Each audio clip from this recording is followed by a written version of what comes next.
So you've played some very diverse characters. On Fringe, you were a really good guy, and then on Arrow, you were a very creepy, crazy guy. So where do you put this Bible-thumping, Salem living guy in that spectrum? Take all of those characters and squish them into a body, and that's Cotton Mather.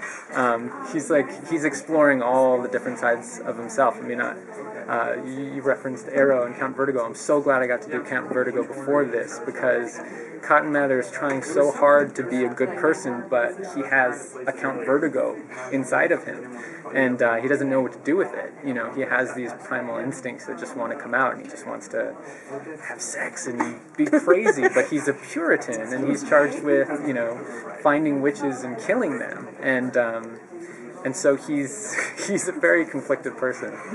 Have you done any research? That looks like this. Yes, that looks exactly like that. Have to wear it we tried to do that. It just didn't quite work out. Have you read any of his work to kind of influence your performance? It's pretty awesome too. Yeah. I mean, he's very eloquent.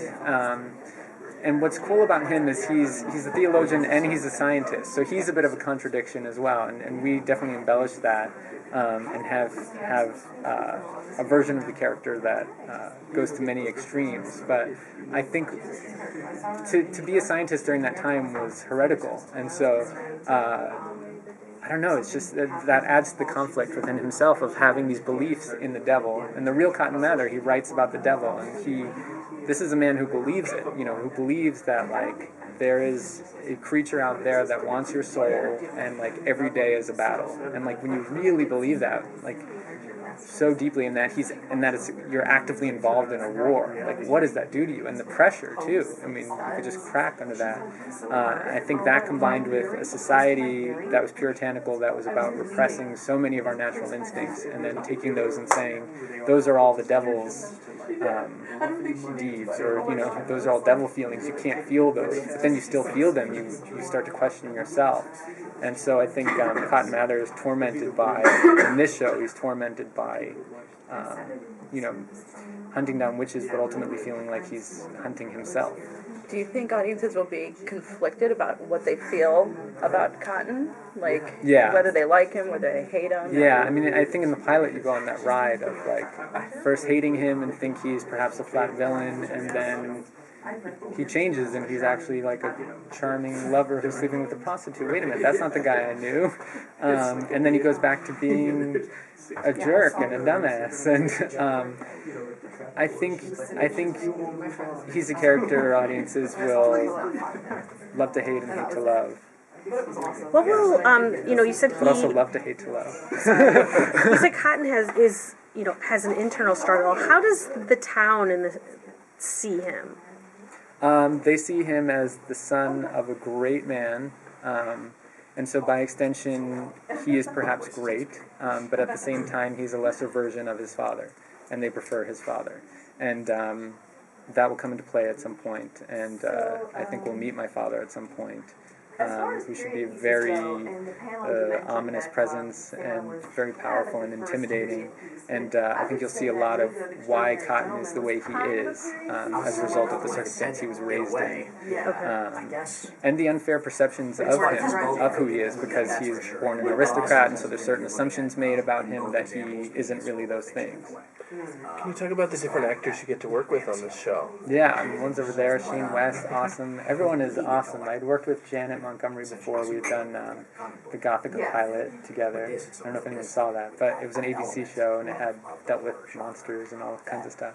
So it was really fun to work with her. I feel like everyone is excellent. There are no weak links in this cast, and everyone is really perfect for their role. And we go out there, the costumes are so great, the set is so great, the lighting design is so great because it's done fire, there's real fire because we're in Shreveport, we're able to actually have that on set. That when you're all dressed up and you're out there with the actors, you're there. You're in the 1690s in Salem, and there's no real acting you have to do, except to say the right lines. Do you like being scruffy all the time? I kind of do. I don't have to shave. It's great. How many episodes is the first season? 13. Yeah. Might you ever have time to return to Arrow, even if he's supposedly dead? I might. I took 3 arrows to the chest, but we'll see what happens. Malcolm's still alive, so. Yeah. Anything is possible.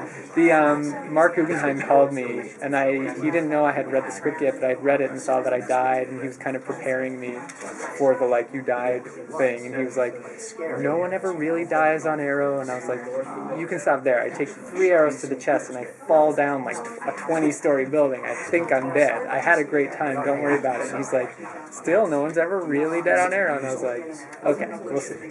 But now Count Vertigo will have a beard. Yes, now Count Vertigo will have a beard. You just CGI it off. He comes back from the afterlife and he's like, we grow facial hair. Yeah, what's it like shooting in Shreveport versus Vancouver? It's very different, although it was still cold. And like, we're near Texas and it was cold, and that someone was explaining it's because the cold air from Canada gets funneled between like the 2 mountain ranges and comes down. And I was like, I thought I escaped when do you the guys cold. finish production? I think in May. Oh, good. Louisiana in May. But then I'll be hoping for the cold. I'll be like, where's all the cold? But does the cold weather help evoke the feeling of the 18th century? I think so, yeah. Yeah, I think I was worried shooting in Louisiana knowing, this is a story that took place in the Northeast, and the Northeast has a very distinct feel to it. But surprisingly, the foliage, I didn't know I'd be talking about foliage in an interview, but the foliage where we're shooting has a Northeastern feel to it. It's not like that New Orleans, Louisiana, that has like swampy things hanging down. Like, yeah, it's more Arthur Miller than Tennessee Williams. You talked about how Cotton's, he shows some compassion or love with the prostitute. So is that where he finds his emotional connection, or does he have another emotional outlet? I think when Cotton's being naughty, like the one place he's able to be himself is in the brothel, because there's no one there judging him. There's no one there saying anything is wrong. When you're at the brothel, everything is right.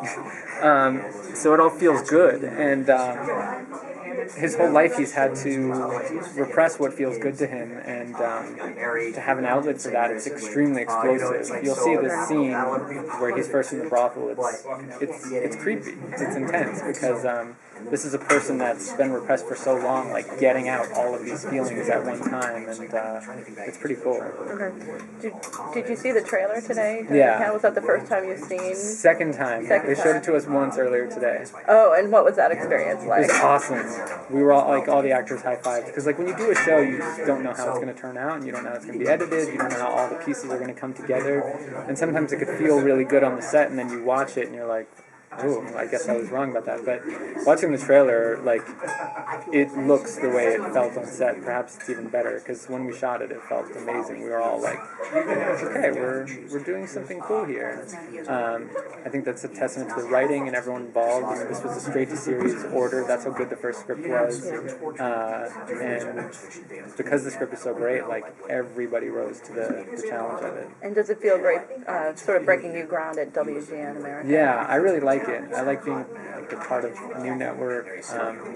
I think they're being bold and they're being very smart. I think they've had a long time to, Peter LaGroy is involved as well, and so I think they're able to take all of the experience from FX and like everything they've witnessed from the AMCs and HBOs and Showtimes and this whole cable endeavor, and kind of take the best of and create a new network with that in mind. Cool. Yeah. Excellent. Well, thank you very much. Right. Thank you very much. Good talking.